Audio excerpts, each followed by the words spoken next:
Bila hasrat ingin memiliki harta yang melimpah dan tak habis 7 turunan, cobalah untuk datang ke pura dalam Sukamerta atau Pura Suwuk. Tentu harus siap dengan segala persyaratan yang diminta. Jika menyanggupinya, maka pemohon akan mendapatkan apa yang diinginkan. Pura ini juga dikenal angker. Bila dilihat dengan kasat mata, hanya terlihat seperti hutan bakau biasa. Akan tetapi, menurut penglihatan orang pintar, hutan bakau itu adalah kamp para tentara di alam gaib. Ada ribuan tentara yang menghuni tempat ini. Apabila orang datang dengan niat buruk atau berbuat yang tidak pantas di pura ini, maka penghuni pura ini tak segan-segan memberikan hukuman secara langsung.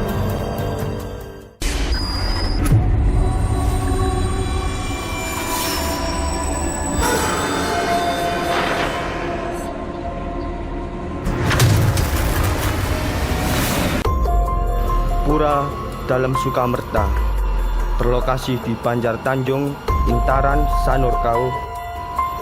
Pura ini berada di tengah-tengah hutan bakau.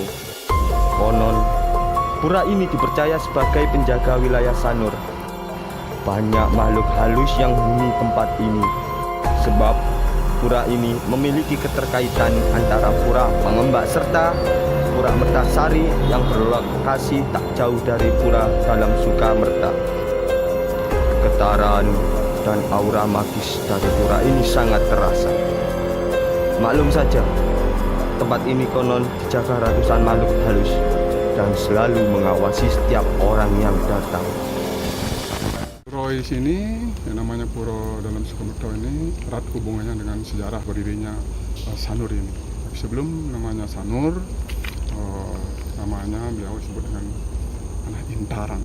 Ada banyak pohon intaran, pohon-pohon intaran ada di sini. Nah, dulu pada zaman kerajaan di sini kosong, tanah kosong, disebut dengan Suwuk. Tidak ada yang berani menempati ini. Nah, hanya ada seorang yang pedalam ilmu yang punya kedikjayaan kesaktian, yaitu Trah, yaitu keturunan dari Soroh di Bali itu, Soroh Kepandian. Beliau oleh penguasa di sini, maha sakti dan tidak bisa yang dikalahkan oleh siapapun. Tapi beliau ini tidak tunduk dengan kerajaan di Pemecutan. Dengan dia tunduknya dengan kerajaan yang di Pemecutan tersebut, akhirnya beliau mengirimlah suatu tokoh sakti juga, tapi beliau tidak tahu bahwa beliau itu adalah sakti. Beliau adalah pengembala kuda. Nah, dikirimlah beliau ke sini, ke Sanur untuk memata-matai. Beliau bisa menundukkan si penguasa pertama, yaitu Pandian itu. Nah, setelah itu di Sanur ini beliau mencarilah seorang tokoh juga, tokoh sakti yang bisa untuk diajak bersama untuk mengalahkan si Pandian ini sendiri. Beliau komunikasi berdua itu tempat yang wingit. Nah, di sana beliau mendapat tunjuk. Dari petunjuk itu dikatakan bahwa sebelum kita mengebuk ke Bali itu menyerang, kita harus tahu kita mampu tidak mengalahkan orang ini. Dari komunikasi itu dibikinlah suatu Bali itu berupa api yang dibuat dari daun kelapa itu dibakar. Jika asapnya api tersebut bisa berlawanan dengan arah angin, maka musuh itu bisa dikalahkan. Jika asap itu searah dengan angin, maka musuh itu tidak bisa dikalahkan. Ketika diapikan itu dinyalakan, sehingga kelihatan sekali dengan jelas bahwa asap dari api tersebut berlawanan dengan angin sendiri. Itulah beliau bergerak untuk menyerang kepentingan itu. Nah, setelah dikalahkan oleh beliau ini, beliau lah menjadi penguasa. Dia sendiri yang ditugaskan oleh raja, menguasai tanah Intaran ini sendiri. Nah, lama kelamaan terjadilah atau menumpuk suatu kekayaan di Jero. Karena zaman dulu di Jero itu atau zaman dulu uangnya bukan seperti uang sekarang, bukan uang kertas, uang kepeng, uang bolong, mereka yang banyaknya keluar air lah, yang mana air itu berbau sekali dan tidak bisa dicium oleh orang siapapun yang bisa itu. Karena beliau punya niat untuk memendam kekayaannya, uang seluruh kekayaan yang ada di Jero itu di tempat ini. Walau sini ditanam di palingnya yang paling pojok di sana. Nah, tapi sana sudah diisi satu satpam yang sekarang itu dengan Panas Pati Rajo sendiri untuk menjaga kekayaan beliau sendiri. Barang siapa yang ingin nanti untuk mencari kekayaan sendiri harus mohon izin dari tempat ini. Pura dalam Sukamerta dibagi menjadi 3 bagian. Ada pura utama yang difungsikan untuk memohon keselamatan dan tempat memuja Ida Sang Hyang Widiwasa seperti pura pada umumnya. Pemedak yang datang cukup membawa banten jati seperti biasa. Dipercaya yang bersemayam di Pelinggih ini adalah I Gusti Ngurah Jom, penguasa jagat Intaran. Sedangkan kalau di tempat ini adalah mungkin lebih bagus, lebih kesucian, karena ini ada hubungan yang ke atas. Yang Widi penguasa sini, beliau ini penguasa sini, Rabi Putulun, Jom, Rabi pun beliau seorang gagah perkasa, kumis, bijaksana, beliau bercahaya yang luar biasa, orang beliau keras sekali. Beliau seorang, karena beliau seorang penguasa, bagaimana sebetulnya raja, itulah sebetulnya sekilas sebetulnya yang pernah yang lihat waktu yang untuk meditasi itu sendiri. Di sini biasa kita sembahyang seperti kayaknya di tempat suci yang biasa, mohon kejadiannya tetap di masa sini, mencegahnya bisa Mancowarno di sini. Pura kedua diyakini merupakan tempat penyimpanan harta dari Raja Intaran. Raja ini dulu dikenal sangat kaya raya. Bahkan di bawah kekuasaannya wilayah Sanur berjaya. Pada Palinggih ini terdapat pohon kaktus yang tak pernah mati. Konon harta dari sang penguasa disimpan di bawah pohon ini. Orang yang ingin memohon pesugihan diharuskan membawa sarana bejati dengan minuman 7 macam, daging kambing serta itik, dan harus siap dengan segala persyaratan yang diminta. Di antaranya adalah guling buntut atau tumbal manusia dan persyaratan berat lainnya. Tadi kita bagi 3 lokasi. Timur, tempat pemendam kekayaan, tempat memohon pesugihan. Di sana penghuninya tidak seperti kita, sadisnya bilang itu ada kepalanya besar sekali, lidahnya menjalar kayak ular. Ada yang mata satu, ada ininya ular, kepalanya badannya ular, kepalanya seperti anjing. Tidak seperti kita lah, jadinya beda sekali. Dengan yang ini. Dari sana kalau kita memohon sesuatu, kalau di Bali kita pakai bejati dengan minuman sebuah macam 7, kemudian ada daging kambing pitik yang ada nuansa darah di sana itu banyak. Di sini bukan penghuni, bukan satu.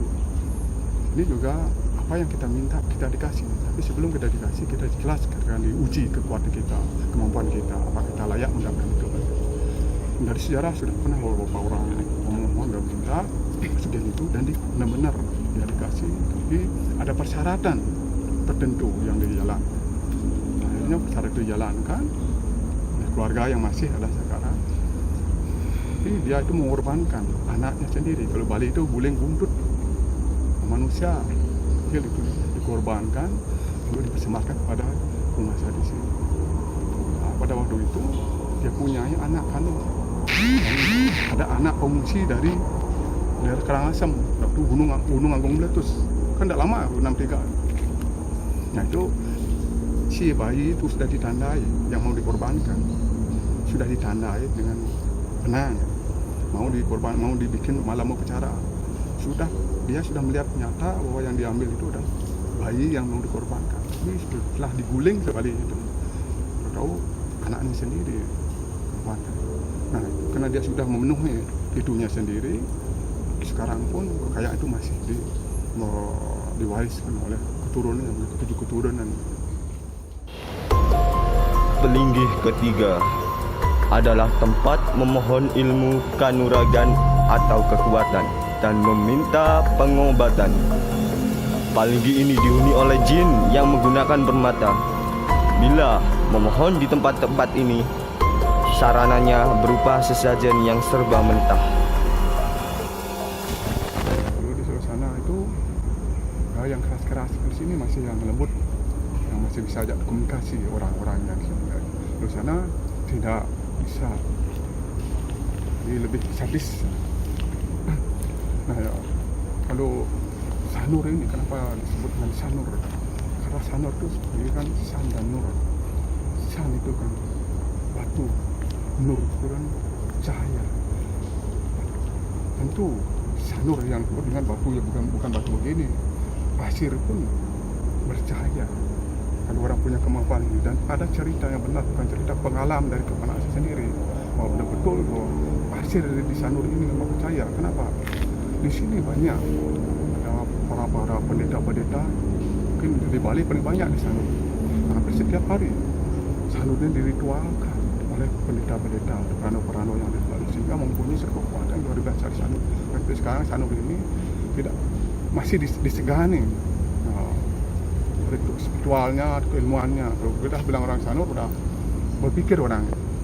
Itulah kalau di Denpasar, di sini tempatnya untuk spiritual, dan di sini wilayah sini sampai hutan-hutan sana itu tempat dedemit sama, dan semua di Denpasar ini itu namanya kontaknya dari sini lari sampai ke Mengui. Sini channelnya sampai ke Pekan Badung, Pasar Badung itu jalan tol itu di jembatan Badung itu. Tembusnya di pohon beringin yang ada di Mengui itu, Coca-Cola itu, di sanalah gitu. Harusnya Wong Samar sendiri. Di sana beda lagi, sana sadis-sadis, orang-orang tinggi, hitam, besar. Sadisnya kalau kita main-main sana ya kita akan celaka. Gitu. Di sana serba seperti manusia yang sering mabuk-mabuk, semua minum-minum keras di sana. Itu gitunya. Dan sana ada jinnya juga. Ada permatanya sini menyala. Nah itu kita memang dipancing. Nah untuk mendapatkan itu maka kita disuguhkan lah baca cara dagingan ya, daging kambing, gulai, dan yang semua mentah-mentah di sana. Di sana tidak pernah seperti kita tidak membawa, pasti dia membawa senjata. Ya. Nah, sering dibawa itu loh, pedang. Ya. Yang dibawa di sana ada apa ya, mungkin di sana tuh satpamnya daripada sini, seperti itu. Nah, di sana cocok untuk orang-orang belajar ilmu, untuk minta kejayaan. Ya. Nah, di sini diizinkan enggak sana. Nah, terbukti ada beberapa pelinggih tempat. Nah, itu adalah hasil dari seseorang yang memohon ilmu kesaktian karena sebagai simbol terima kasihnya untuk mengayat, karena beliau itu membuat tempat suci. Di tengah-tengah pura ini pun terdapat satu pohon besar yang umumnya dipercaya telah ratusan tahun. Kondisi pohon di setiap tahunnya tetap sama, tak pernah berubah. Konon di pohon ini terdapat keris yang tertancap dengan 11 lekuk. Penasaran dengan kisah pohon ini? Tonton Pura Dalam Sukamerta, Harta Karun Raja Intaran, Minta Tumbal Guling Buntut, episode 2 di channel YouTube Bali Express.